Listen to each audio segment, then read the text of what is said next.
Dans le monde des affaires, il y a ce qu'on appelle les fluides de la réussite. Ces fluides sont au nombre de 3. Je vais donner les 3. Je vais vous faire ma recommandation, mais ce sera à vous de choisir. Parce que je ne peux pas choisir pour vous. Chacun fait son choix et il assume toutes les conséquences qui vont avec. Le premier fluide de la réussite s'appelle la sueur. C'est pour ça que je suis content qu'il fasse chaud dans la salle.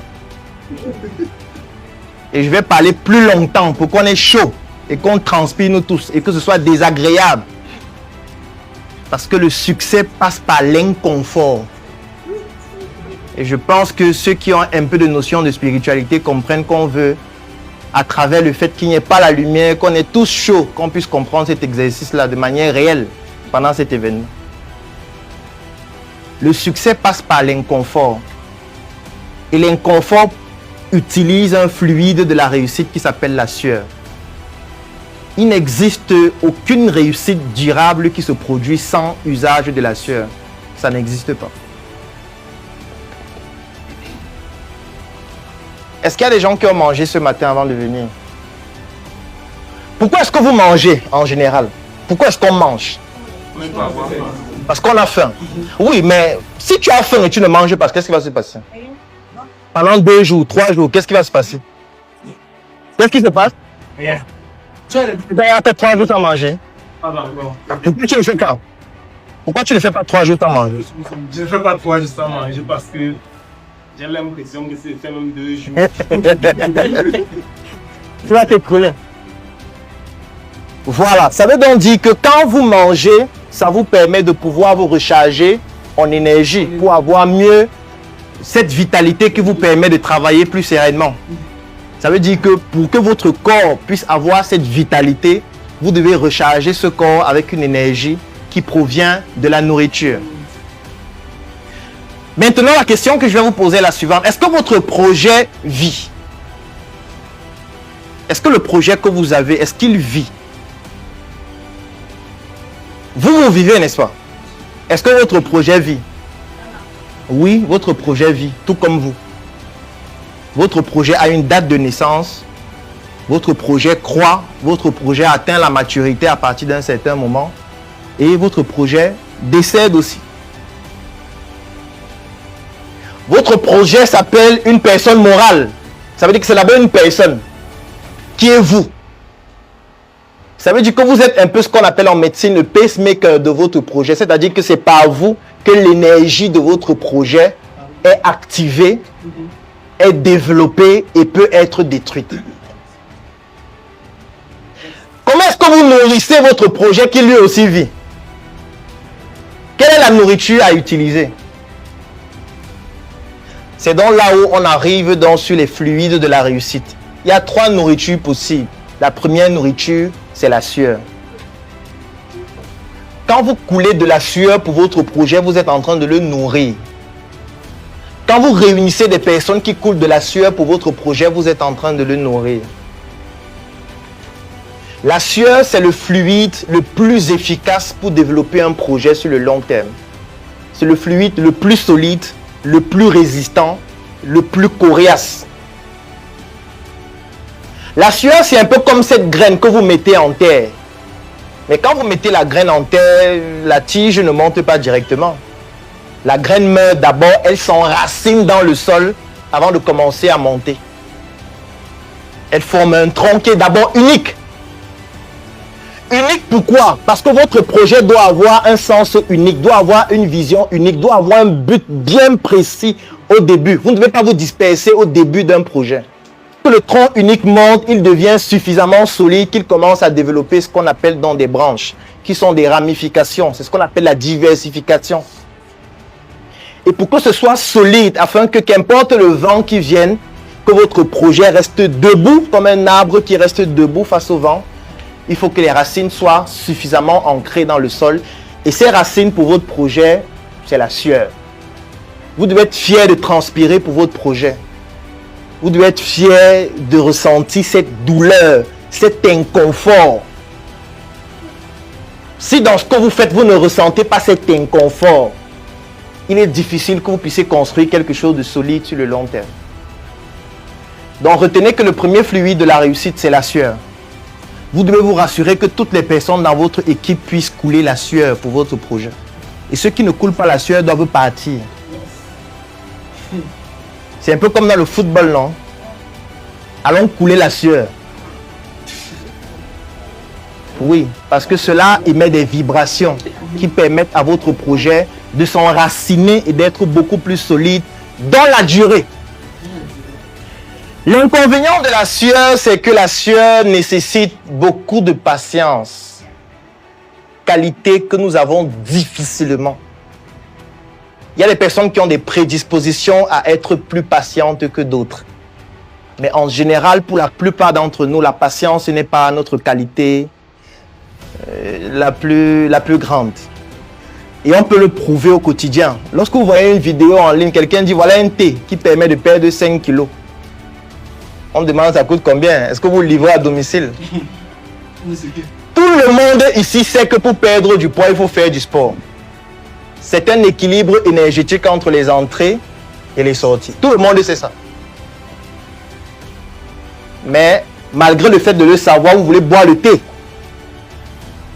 Malgré le fait de le savoir, vous voulez utiliser une boisson qui permet de perdre le poids plus rapidement.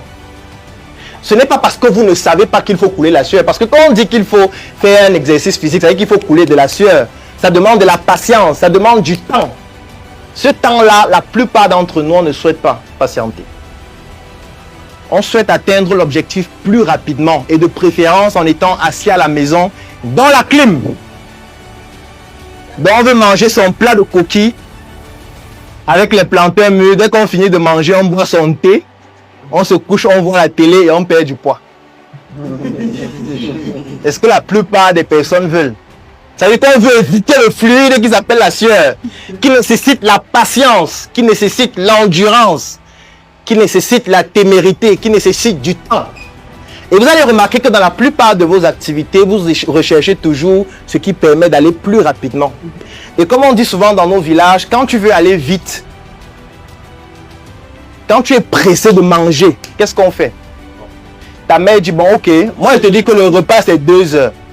Ça n'a fait que 30 minutes. Toi tu ne fais que dire, j'ai faim, je vais manger, il n'y a pas de problème. On enlève ta part au feu et on te donne, tu manges. Sauf que quand tu finis donc de manger, tu vas partir à l'hôpital dépenser alors que tu aurais pu attendre 2 heures de temps et manger un repas qui est plus sain. C'est la même chose qui se produit. Pour aller vite, il faut marcher lentement. Il faut bien retenir ce que je viens de dire. Pour aller vite, il faut marcher lentement. Parce que quand il pleut, le réflexe qu'on a, c'est quoi? On court. C'est pour ça que moi, quand je marche souvent avec des gens et il pleut, ils sont toujours étonnés de se rendre compte que dans la pluie, moi, je suis en train de marcher. Et je marche lentement. Parce que j'habitue mon organisme, qu'importe les tumultes de la vie, à m'exercer lentement, posément, à réfléchir calmement pour trouver des solutions, qu'importe les tempêtes. On reste calme, posé, on mange posément et on se dit de toutes les manières, on va trouver une solution. Si c'est ça qui doit nous tuer, mais on va mourir puisqu'on était censé déjà mourir depuis. Si tu es encore vivant actuellement, c'est même un exploit dans un pays où l'expérience de vie n'est pas forcément la chose la plus grande. Comme par exemple cette dame, elle est embarrassée là où elle est là, la dame en rouge. Elle aurait aimé qu'il y ait la clim, que ce soit agréable, qu'elle soit assise sur un siège avec accoudoir. Est-ce que vous savez que même ces sièges, sur le plan de l'architecture, sont conçus pour que vous soyez dans l'inconfort? Oui, sur le plan architectural, il y a des techniques qu'on utilise pour que vous soyez dans l'inconfort, pour que vous passiez moins de temps assis. C'est pour ça que vous allez voir ce type de chaises dans les restaurants à cuisson rapide. Quand vous partez dans les fast-food, non, les chaises n'ont pas d'accoudoir, c'est fait à dessein. C'est pour éviter que vous soyez assis pendant 2 heures et que vous empêchez à d'autres clients de s'asseoir. Donc, le design architectural est fait de telle sorte que vous puissiez rester là le moins de temps possible. Donc, on utilise des matériaux qui vont faire en sorte qu'après 30 minutes, vous ayez mal aux fesses, que vous n'ayez pas d'endroit pour poser vos coudes et que ce soit tellement inconfortable qu'à un moment, vous dites non, partons d'ici, ça devient inconfortable. En plus, il fait chaud. Et quand vous partez, un autre client peut s'asseoir. Par contre, quand vous partez dans d'autres types de restaurants, où on met certaines musiques qui en général ont un rythme très lent, un tempo qui est lent, vous savez que quand le tempo est lent, vous marchez aussi plus lentement. Il y a une étude qui a été menée selon laquelle si on vous place assis et il y a des personnes qui courent devant vous pendant 1 heure, ensuite on met un autre groupe de personnes, mais devant eux ce sont plutôt des personnes âgées qui marchent lentement pendant 1 heure. Après quand on va vous demander de marcher, ceux qui étaient avec les personnes âgées vont marcher plus lentement. Il y a des musiques qui vous poussent à aller lentement, à manger lentement. Il y a des sièges qui sont conçus sur le plan architectural pour que vous puissiez être confortable et rester assis pendant longtemps. Et quand vous êtes donc assis pendant longtemps, la facture augmente. Parce que quand vous êtes confortable et que ce qu'on vous a servi déjà qui coûte cher va finir rapidement parce que ce n'est pas beaucoup, qu'est-ce qui va se passer? Est-ce que je peux avoir encore un autre plat, s'il vous plaît? Est-ce que je peux avoir un autre verre, s'il vous plaît? Vous devez rechercher au début l'inconfort. S'il n'y a pas l'inconfort, sachez que vous êtes en danger. Donc, comme je le disais, la sueur, c'est le fluide de la réussite le plus efficace. Mais la contrainte, c'est que ça nécessite de la patience. La patience est immatérielle. La patience ne se touche pas. Ça veut donc dire que pour développer la patience, ça se développe aussi de façon immatérielle. Et même parfois spirituelle. La patience n'est pas une qualité facile à avoir. Elle est très difficile. La preuve, c'est que la plupart d'entre nous, on manque de patience. Donc, prochain exercice. Le projet que j'ai envie de réaliser là, je dois le réaliser en minimum 10 ans. Pas moins. Pour me rassurer que j'ai une relation solide avec quelqu'un, on doit passer au moins 10 ans ensemble. Moi, j'ai un ami qui s'appelle Simon Ouedraogo, que vous devez forcément connaître sur les réseaux sociaux, il est au Burkina Faso. Et il me disait toujours, Claudel, lorsque je rencontre un nouveau partenaire, je lui dis, tu fais dans quel domaine? Il me dit, peut-être je fais dans l'agriculture. Moi aussi, je lui dis dans quoi je fais. Et je lui dis, donnons-nous rendez-vous dans 10 ans. Et 10 ans après, je lui pose la même question. Tu fais dans quel domaine? S'il a changé de domaine, on va se donner rendez-vous dans 10 ans encore. C'est le jour où je vais me rendre compte que le domaine qu'il m'avait donné il y a 10 ans, c'est le même domaine 10 ans après qu'on pourra collaborer ensemble. Ça veut dire qu'il a développé l'aptitude la plus importante pour un entrepreneur, c'est-à-dire la patience. Et j'aime qu'on coupe la lumière comme ça. C'est parfait. L'inconfort là, j'adore ça. Est-ce qu'on a compris le premier fluide de la réussite qui est la sueur? Ma recommandation, c'est que ce soit ce fluide que vous puissiez utiliser. C'est le fluide le plus efficace. C'est celui qui permet de bâtir sur le long terme. C'est celui qui est le plus solide. C'est celui qui résiste le plus aux tempêtes. Et c'est celui qui va vous permettre de vous coucher le soir en étant fier de vous, en étant fier de ce que vous faites, en étant impatient de vous lever le lendemain pour rapidement aller continuer de couler la sueur et mouiller le maillot pour votre projet. Parce qu'il y a des personnes qui n'aiment pas la nuit. Parce que la nuit, on est confronté à soi-même. La nuit, on est obligé de s'affronter soi-même. Et parfois, pour éviter de s'affronter soi-même, ces personnes sont obligées de boire. Ces personnes sont obligées de sortir, aller dans des endroits où il y a des gens. Ces personnes ne veulent pas se retrouver seules. Parce que se retrouver seule les confronte à s'évaluer elles-mêmes, à se regarder entre elles et elles-mêmes. Et étant donné qu'elles sont trop compromises, elles ne veulent pas avoir le sentiment de ne rien valoir et de ne représenter qu'un déchet pour elles-mêmes. Je ne vous souhaite pas ça, c'est la pire des choses. Ça, c'est le premier fluide. Et c'est ma recommandation. Les deux autres fluides que je vais donner tout de suite sont des fluides particulièrement dangereux. Mais comme on a demandé de parler des choses cachées, des réalités cachées, je vais en parler. Je ne pense pas déjà avoir produit une vidéo où j'en parle, parce que j'estime que c'est très dangereux.